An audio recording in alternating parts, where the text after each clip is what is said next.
What if everything you learned about Pinocchio was a lie?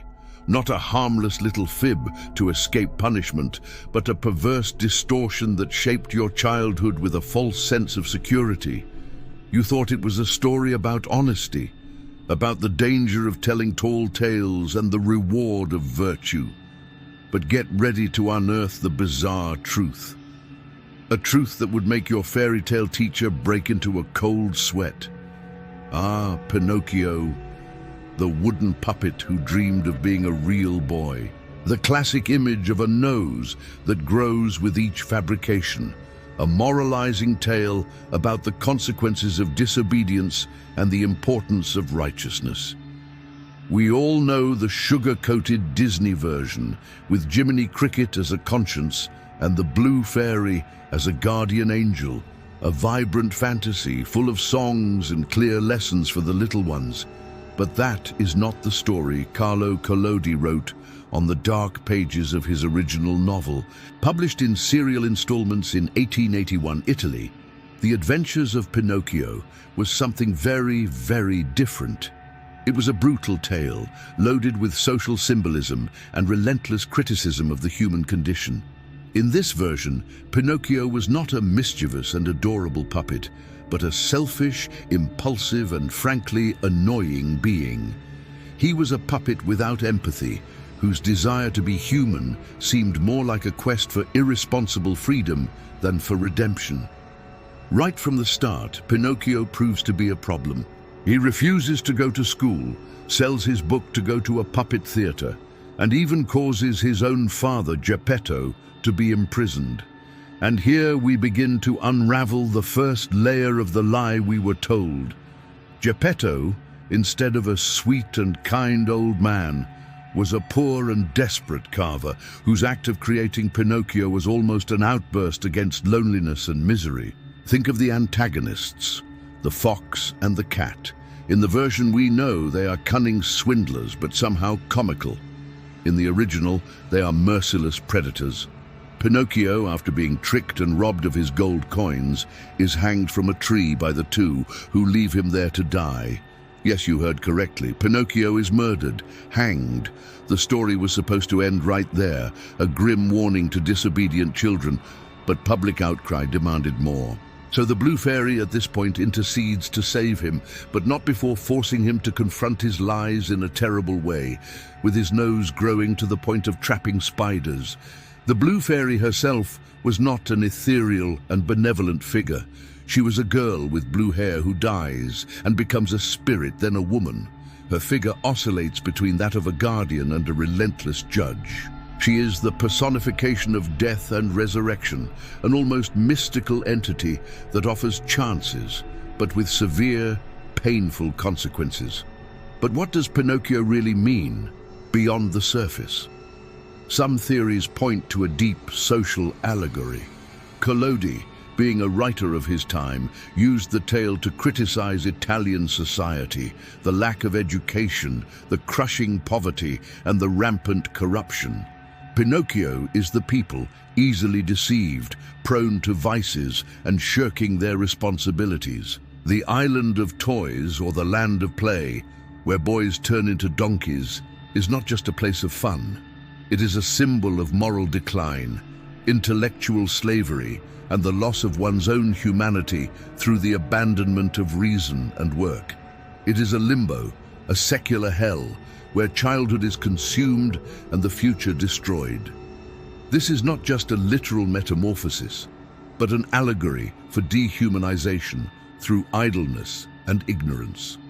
A terrifying vision of a generation lost to mindless pleasure. And Pinocchio himself, was he as innocent as we were led to believe? Think of his actions. He is selfish, disobedient, impulsive, and lies constantly. His journey to become human is not an awakening to goodness, but a series of brutal punishments that force him to conform. The final transformation is not a reward for intrinsic merits, but the result of prolonged suffering and the acceptance of a value system that perhaps he never truly understood or internalized in his heart. He is shaped by pain, not by virtue. His character is a chaotic force, a being of pure, unrefined id, driven by impulse and a desperate avoidance of consequence. His quest isn't for morality, it's a frantic scramble to survive the harsh world he's been thrown into. What if this transformation into a real boy was not a happy ending, but another form of prison? Pinocchio desired to be free.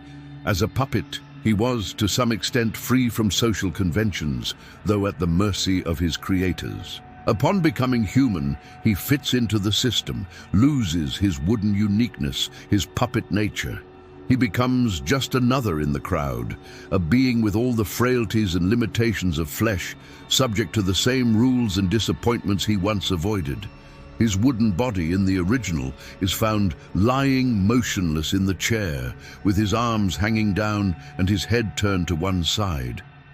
What does that really mean? The death of his original identity, or the death of something deeper? And the villains of the story, the cat, the fox, the owner of the land of play, what if they were not evil, but merely part of a larger mechanism necessary for Pinocchio's development? Or perhaps, and this is the most disturbing thought, what if Pinocchio was the true villain in his own story, and they were merely reacting to his chaotic nature? He steals, lies, runs away, and causes trouble for everyone around him. If we look through a critical lens, Pinocchio is a catalyst for misfortune. His journey is less a quest for redemption and more a succession of escapes from responsibility. This does not make him a being with an evil purpose, but it certainly questions the childish purity that the modern narrative imposes upon him. He is the entropy that disrupts every life he touches. The story of Pinocchio, from this dark perspective, resonates with our deepest fears about autonomy, human nature, and the search for meaning. Are we truly free, or just puppets dancing to the tune of invisible strings, seeking a humanity that is, in itself, a prison? The idea of an inanimate being coming to life and terrorizing its creators is not new in horror. Think of Chucky or other creatures. Pinocchio, in his original essence, carries this seed of control lost, of a creation that escapes its purpose, that defies order, and that even while seeking humanity, does so in a way that makes us question what it really means to be human, especially when that quest is marked by selfishness and lies. But what if the biggest lie wasn't told by Pinocchio, but about Pinocchio? What if the happy ending, the real boy, was just another illusion, a facade for something much more disturbing yet to come? What happens after the puppet becomes a boy? Does he really live happily ever after, or did he merely trade one form of prison for another, more subtle and even more cruel one? The text gives us no answers, leaving us with the chilling possibility that his greatest torment was only just beginning. The original version of Pinocchio is a relentless mirror of human nature, with its flaws, its selfish desires, and its moral struggles. It is not a gentle fable, but a Gothic tale in disguise, where innocence is corroded and redemption is bought with pain and submission. The next time you think of the wooden puppet, remember, childhood stories often hide the darkest truths, truths that haunt us long after the pages have closed. Pinocchio was not a fairy tale, but a cautionary nightmare. This journey through the dark origins of Pinocchio makes us question, what else were we told wrong about the tales we love? If you survived this story without your own nose growing, subscribe and turn on the bell so you don't miss our next dive into the abyss of hidden truths. And comment below, which other childhood story do you think hides a disturbing secret?